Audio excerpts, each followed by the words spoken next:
Oke, ini adalah bunga kenanga yang sudah dikeringkan dan ini juga saya akan pakai untuk membuat minyak kenanga.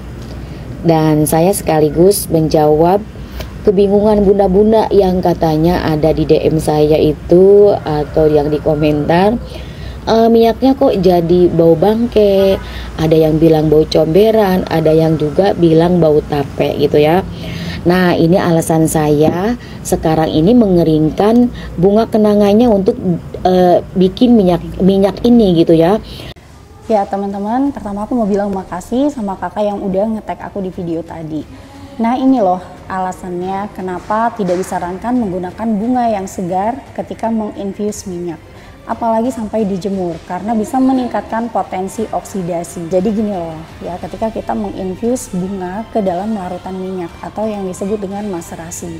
Ini yang kita infuse bukan hanya senyawa aktif dari tanamannya atau bunganya, tapi juga airnya kalau dalam keadaan basah. Sementara kenanga ini dalam keadaan segarnya 90%-nya adalah air. Yang akhirnya nyampur nih minyak sama air. Terus kalau kamu jemur, panas dari matahari ini meningkatkan kelembapan, akhirnya tumbuh dan berkembang bakteri. Bahkan ada bakteri yang bisa berkembang tanpa bantuan oksigen di dalam botol yang kamu jemur. Dan bakteri-bakteri ini berkontribusi untuk membantu menguraikan senyawa aktif menjadi bentuk kimia yang lain. Salah satunya bisa menghasilkan gas. 1. Amonia.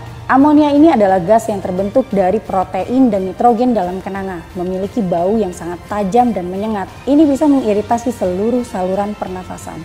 2. Metana. Metana ini terbentuk dari dekomposisi anaerobik tanpa oksigen dari materi organik oleh bakteri metanogenik. Bakteri ini bisa hidup meski tanpa oksigen.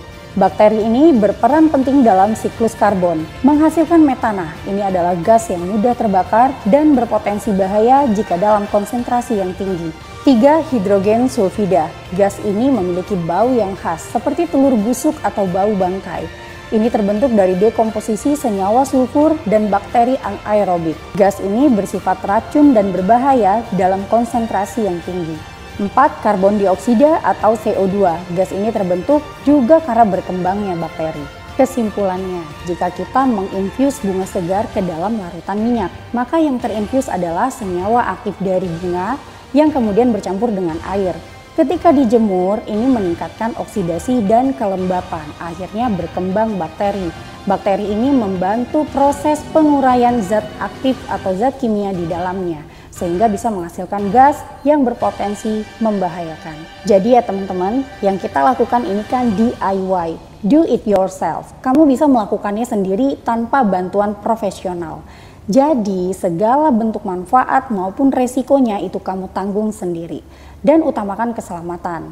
Kalau kamu sekarang masih merasa baik-baik aja, aman-aman aja, bersyukurlah pada Tuhan karena Tuhan masih melindungi kamu.